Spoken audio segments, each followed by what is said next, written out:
اس vlog کو دیکھنے والوں کی خدمت میں عارف رسانہ کی جانب سے سلام پہنچے۔ ایک بہت ہی اہم ولاگ آپ کی خدمت میں پیش کیا جا رہا ہے، وہ سویڈن کی سٹیزن شپ کے حوالے سے ہے۔ آپ جانتے ہیں کہ حال ہی میں سویڈن نے ایک نیا قانون جو ہے وہ پاس کیا ہے، اور جس کے تحت 6 جون کے بعد جو سویڈن کی نیشنلٹی کے لیے جو لوگ اپلائی کریں گے ان کے لیے بہت سی نئی شرائط رکھی گئی ہیں۔ اور اس میں ایک بہت اہم معاملہ تھا ان لوگوں کا کہ جنہوں نے 6 جون سے پہلے اپلائی کر رکھا ہے اور ان کو جو ہے وہ ٹرانزیشنل رول عبوری قوانین نہیں دیے گئے۔ اب یہ سوال پیدا ہوتا ہے کہ 6 جون کے بعد ان کی درخواستوں کے ساتھ کیا ہوگا، اور جو لوگ اس وقت اپلائی کر رہے ہیں وہ انتظار میں ہیں، کیا 6 جون تک ان کی درخواستوں کے فیصلے ہو جائیں گے، اور کیا 6 جون کے بعد اسٹریٹ وے ان کی اپلیکیشن جو ہے وہ ریجیکٹ ہو جائیں گی، یا ان کو کوئی موقع دیا جائے گا۔ تو اس بارے میں سویڈن کے ایک اخبار نے جو یہاں میگا خنس ورکت ہے، اس میں سٹیزن شپ یونٹ کی جو ہیڈ ہیں اوسا ہولمز، اس سے انہوں نے تفصیلی انٹرویو لیا ہے۔ اس انٹرویو کے تمام جو نوٹس ہیں، تفصیل ہے، وہ میں آپ کی خدمت میں پیش کرتا ہوں، اور یہ ان سب لوگوں کے لیے بہت ہی اہم ہوگا جنہوں نے اس وقت نیشنلٹی کے لیے اپلائی کر رکھا ہے، بلکہ ان لوگوں کے لیے بھی جنہوں نے ابھی مستقبل قریب میں اپلائی کرنا ہے۔ ان سے وہ تمام سوالات کیے گئے ہیں، ان لوگوں کے بھی جن کی درخواستیں جو ہیں وہ پینڈنگ ہیں، 1 لاکھ سے زیادہ لوگ ہیں۔ تو جرنلسٹ نے ان سے یہ پہلا سوال یہ کیا کہ ہم نے سنا ہے کہ سویڈش مائیگریشن ایجنسی 6 جون سے پہلے زیادہ سے زیادہ درخواستوں پر کارروائی کی کوشش کرے گی، یعنی زیادہ سے زیادہ اپلیکیشنز کے بارے میں فیصلہ کرے گی، کیا یہ سچ ہے؟ انہوں نے کہا کہ یہ سچ نہیں ہے، یہ ہمیشہ زیادہ سے زیادہ ہم کوشش کرتے ہیں مؤثر کرنے کی، لیکن ان جو لاء بنا ہے اس میں تبدیلی کے بعد ان اپلیکیشنز کو پریارٹی کے ساتھ فیصلہ کرنے کی کوئی مہم نہیں چلائی جا رہی، جیسے ہم پہلے مسلسل اور ترتیب وار کام کر رہے تھے، اور اس میں جو پریارٹی ہوتی تھی اسی اصول پہ ہم کر رہے ہیں، اور ہم پرانے کیسز کو سب سے زیادہ جو ہے وہ ترجیح دیتے ہیں، اور ہم ان کیسز کو بھی ترجیح دیتے ہیں جن کے بارے میں عدالتوں نے فیصلہ کیا ہوتا ہے کہ ان پہ جو ہے وہ فیصلہ کرے۔ تو ہم دونوں کام ملا کے کر رہے ہیں، یعنی جو سب سے پرانے کیس ہیں اور جو عدالتوں نے کیا ہے اسی طرح سے کر رہے ہیں، لیکن 6 جون سے پہلے ہم کوئی زیادہ سپیڈ اپ کام نہیں کر رہے، یا ترجیحی بنیادوں پہ پرائورٹی پہ ان اپلیکیشن پہ کوئی فیصلے نہیں کر رہے۔ جرنلسٹ کا اگلا سوال یہ تھا کہ کیا ایجنسی 6 جون کے بعد پروسیسنگ میں کسی تاخیر کی توقع کر رہی ہے، یعنی اس میں ڈیلے ہوگا 6 جون کے بعد، کیونکہ ان تمام اپلیکیشن پہ جو نئے لاء ہیں ان کے مطابق عمل درآمد ہونا ہے۔ تو اس کا جواب انہوں نے یہ ہے کہ بالکل ممکنہ طور پہ پاسبلٹی ہے اس میں تاخیر ہو، کیونکہ اس میں کئی نئے سٹیپس جو ہیں وہ شامل کیے جائیں گے، لیکن انہوں نے کہا کہ یہ کہنا مشکل ہے، یہ حقیقت میں کیسے ہوگا۔ ہم ابتدائی طور پہ جو ہے وہ معمولی جو ڈیلے ہے اس کی توقع کر رہے ہیں، کیونکہ ہمیں اپنے عملے کی تربیت بھی کرنی ہے، اور اس پر عمل درآمد کا ایک ٹائم فریم بھی ہے، اور ہمیں نہیں لگتا کہ اس سے درخواست دہندگان یعنی اپلیکنٹس پہ کوئی زیادہ اثر پڑے گا۔ ایک بار جب ہم کام شروع کر دیں گے تو پھر ہم کافی افیکٹولی کام کر سکیں گے، لیکن ظاہر ہے اس کے کئی مراحل ہیں، کئی سٹیپس ہیں، اور فی کیس اس میں زیادہ وقت لگے گا، لیکن بہت بڑی ڈیلے کی ہم توقع نہیں کر رہے۔ اگلا سوال یہ تھا کہ 6 جون کے بعد سویڈش مائیگریشن ایجنسی قطار میں موجود شہریت کی درخواستوں کے جائزے کو کیسے سنبھالے گی، کہ 6 جون کے بعد جو اپلیکیشن ان کے پاس ہیں ان کو کس طرح سے دیکھے گی۔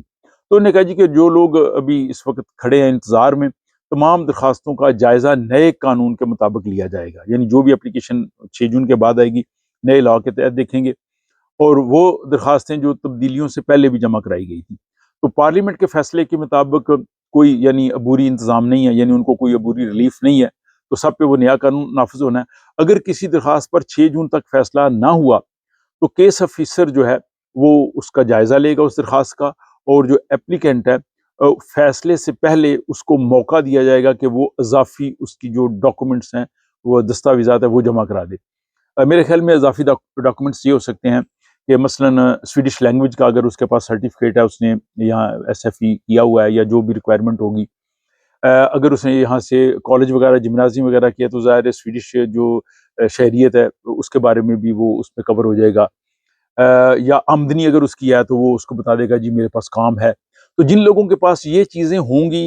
میرے خیال میں جو اس سے میں اخذ کرتا ہوں، ان کے فیصلے جلدی ہو جائیں گے، لیکن جن کے پاس یہ چیزیں نہیں ہوں گی ان کی جو ہے وہ مزید تاخیر ہوگی۔ اچھا، اگلا سوال یہ تھا کہ 6 جون کے بعد ایک کیس آفیسر صرف اس لیے درخواست مسترد نہیں کرے گا کہ وہ نئے قانون پہ پوری نہیں اترتی، بلکہ وہ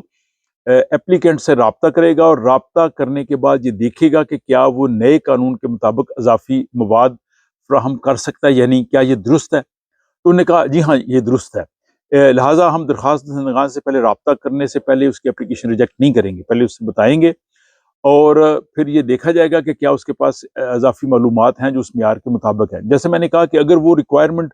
پوری کر سکے گا تو اس کی اپلیکیشن ہو سکتا ہے ریجیکٹ ہی نہ ہو۔ تو میں نے بہت پہلے بھی یہ کہا تھا جب یہ آ رہے تھے کہ آپ ابھی سے تیاری کریں، سویڈش لینگویج کی بھی، سیوک ٹیسٹ کی بھی، جاب کی بھی، یہ چیزیں امپورٹنٹ ہیں۔ اگر یہ 3 چیزیں آپ کر لیں گے تو آپ کی اپلیکیشن پریورٹی بیس پہ ہو جائیں گی۔ اس کے بعد جناب جرنلسٹ نے سوال کیا کہ جو ایس ڈی ہے سویڈش ڈیموکریٹس، ان کے جو امیگریشن کے حوالے سے ترجمان ہے لودوگ اسپلنگ، انہوں نے یہ کہا ہے کہ شہریت کی جو اپلیکیشن ہے یہ اس وقت جو لوگ کھڑے ہیں ان سب کو روک دیا جائے گا تب تک جب تک کہ وہ اس پورے معیار پہ پورا نہ اترے، یعنی ان پہ فیصلے نہیں ہوں گے۔ تو اس کا جواب انہوں نے دیا جو ہیڈ ہیں سٹیزن شپ یونٹ کی مائیگریشن ایجنسی میں، انہوں نے کہا جی میرے خیال میں یہ سیاسی نمائندے کا جواب ہے، وہ اس کی وضاحت بہتر کر سکتے ہیں۔ ہمیں تو اپلیکیشنز کو دیکھنا ہے کہ جو قانون کے مطابق ہمارے پاس ہے ہم کریں گے، ہمارے علم میں ایسا کوئی انتظام نہیں، اور میں اس چیز کی جو ہے وہ کسی حوالے سے کچھ جو ہے وہ مزید وضاحت نہیں کر سکتی۔ پھر انہوں نے کہا جی کہ آپ کے علم کے مطابق کیا جو اپلیکینٹس ہیں، درخواست دہندگان ہیں، ان کے لیے اپنی درخواست کو اس وقت تک روکنے کی درخواست کا کوئی طریقہ ہے جب تک وہ نئے معیار پر پورا نہ اتر جائیں؟ تو انہوں نے کہا جی اس وقت اپنی درخواست کو روکنا ممکن نہیں ہے۔ جب آپ کو ایک کیس آفیسر الاٹ ہو جاتا ہے تو تب آپ کو نئے قانون کی ضروریات کو پورا کرنا ہے۔ اگر یہ 6 جون کے بعد ہو، اگر آپ ہماری جانب سے آپ کی درخواست کا جائزہ لینے کے لیے جو ہے وہ ضروریات کو پورا نہیں کرتے تو پھر اس کو جو ہے وہ ریجیکٹ کر دیا جائے۔ پھر جناب انہوں نے سوال کیا کہ اگر کسی اپلیکینٹ درخواست دہندگان کی درخواست اس لیے مسترد کی جاتی ہے کہ وہ نئے قانون کی ضروریات کو پورا نہیں کرتے، حالانکہ جب انہوں نے درخواست دی تھی تو وہ پورا کرتے تھے، تو کیا انہیں ریفنڈ ملے گا، یعنی جو انہوں نے فیس پے کیا کیا ان کو واپس مل جائے گی؟ تو اس کا انہوں نے جواب دیا کہ نہیں، اس وقت ہمارے پروسیس ہے اس کے تحت اگر آپ کی اپلیکیشن ریجیکٹ ہوتی ہے تو آپ کو آپ کی فیس واپس نہیں ملتی۔ اگر آپ کو لگتا ہے کہ آپ شاید ضروریت کو پورا نہیں کر پائیں گے تو آپ اپنی اپلیکیشن واپس لے سکتے ہیں اور رقم کی واپسی کے لیے درخواست دے سکتے ہیں۔ اس مرحلے پہ آپ کو کتنی رقم واپس کی جائے گی اس کا انحصار اس بات پہ ہے کہ آپ پروسیسنگ کہاں پہ ہے آپ کا کیس۔ لہٰذا اگر آپ کو پہلے ہی ایک کیس ورکر تفویض ہو چکا ہے، یعنی آپ کا کیس آفیسر الاٹ ہو گیا ہے جو کافی عرصے سے آپ کے کیس پہ کام کر رہا ہے، تو یہ انتہائی غیر متوقع ہے کہ آپ کو رقم واپس ملے۔ لیکن اگر آپ کی درخواست ابھی وہ آئی نہیں ہے، کیس آفیسر الاٹ ہی نہیں ہوا، تو آپ کو آپ کی فیس کا جو نصف ہے آدھا واپس مل جائے گا۔ یعنی اگر آپ کو کیس آفیسر الاٹ نہیں ہوا اور آپ ریکوائرمنٹ کو پوری نہیں کرتے تو آپ اپنی اپلیکیشن واپس لے لیں اور آپ کو آدھی فیس مل جائے گی، ادروائز آپ کی فیس جائے گی اگر کیس آفیسر الاٹ ہوا ہے، فیصلہ ہوا ہے یا نہیں ہوا۔ یا آپ بہتر ہے کہ آپ اپنے بارے میں خود فیصلہ کریں، جن کے کیس آفیسر الاٹ نہیں ہوئے اگر وہ آدھی فیس واپس لینا چاہتے ہیں۔ اگلا سوال یہ تھا کہ اگر وہ اپلیکینٹس درخواست دہندگان جنہیں اس طرح سے مسترد کر دیا جاتا ہے یا جنہیں صرف جزوی پارشلی کوئی رقم واپس نہیں ملتی، اگر وہ دوبارہ اپلیکیشن دیں اور جب وہ نئی ضروریات کو پورا کر لیں تو کیا انہیں نئی درخواست کے لیے دوبارہ فیس دینا پڑے گی، یا وہ دوسری شہریت کی درخواست کی فیس ان لوگوں کے لیے معاف کر دی جائے گی جن کی شہریت کی درخواست اس لیے مسترد کر دی گئی کیونکہ وہ پروسیسنگ کے دوران جو رولز ہے قوانین چینج ہو گئے؟ تو اس کا جواب بھی انہوں نے کہا کہ نہیں، ہمارے پاس اس طرح کا کوئی ارینجمنٹ نہیں ہے۔ اگر آپ درخواست دوبارہ دیتے ہیں تو آپ کو نئی درخواست کی فیس جو ہے وہ ادا کرنا ہوگی۔ ہمارے پاس ایسے لوگ ہیں جو دوبارہ درخواست دیتے ہیں جو ماضی میں مسترد ہو چکی ہوتی ہے۔ یہ وہی بات ہے جس کو آپ ہر دفعہ آپ درخواست دیتے ہیں تو ہر دفعہ آپ کو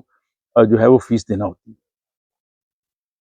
جرنلسٹ کا اگلا سوال ان سے یہ تھا کہ تو کیا ان لوگوں کے لیے کوئی خاص رعایت نہیں ہے جنہوں نے فیس ادا کی تھی اور جب قوانین ڈفرینٹ تھے؟ تو انہوں نے کہا جی کہ نہیں، فیس آپ کو جو ہے وہ دینی ہوگی۔ اس میں ان کا جواب انکار میں تھا۔ اگلا سوال یہ تھا اور آخری سوال کہ کیا کوئی اور چیز ہے جو لوگ اس وقت کیو میں ہیں، قطار میں ہیں، جو اپلیکینٹس ہیں ان کو جاننی چاہیے، ان کی انفارمیشن کی کچھ کہیں؟ تو انہوں نے کہا جی کہ صرف ایک حتمی وضاحت کہ جو اپلیکینٹس اس وقت قطار میں موجود ہیں 6 جون کے بعد نئے قوانین کے مطابق لیا جائے گا۔ اگر رقم کی واپسی تب ممکن ہے اگر جو اپلیکینٹ ہے جنہوں نے درخواست دی ہے وہ اپنی درخواست واپس لے اور اس کا مطالبہ کرے، اور صرف مخصوص کیسز میں اس بات پہ منحصر ہے کہ اس کی درخواست کی پروسیس کس حد تک بڑھی ہے، یعنی اگر کیس آفیسر الاٹ نہیں ہوا پھر آپ کو آدھے پیسے مل جائیں گے، ادروائز نہیں ملیں گے۔ انہوں نے کہا جی کہ یہ تمام انفارمیشن ہم اپنی ویب سائٹ پہ اپڈیٹس کر رہے ہیں، اور کوئی بھی جو تجویز آتی ہے ہم اس کے مطابق جو ہے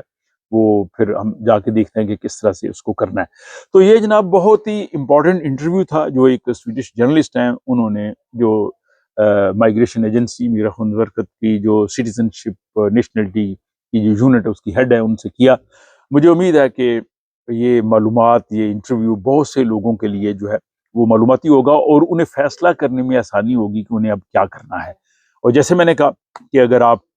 ان ریکوائرمنٹ کو بھی پورا کر سکتے ہیں تو پھر آپ کے لیے شاید مشکل نہیں ہے، جب آپ سے وہ وضاحت کریں تو آپ وہ ڈاکومنٹس ان کو دے دیں، اور جو نہیں کر سکتے ان کو ابھی سے تیاری شروع کر دینی چاہیے۔ اور سٹیزن شپ کا ٹیسٹ جو ہے وہ 15 اگست سے شروع ہو رہا ہے، اس میں جو بہت سے سوالات آ رہے ہیں اس حوالے سے بھی میں نے ولاگ جو ہے وہ بنایا ہے، وہ آپ دیکھ لیں اسے بھی۔ اور جیسے میں نے کہا تھا کہ اس کے لیے آپ کو جو ایڈیشنل مٹیریلز ہیں جن میں میری کتاب وطن ثانی ہے وہ بھی آپ کی معاون ہو سکتی ہے۔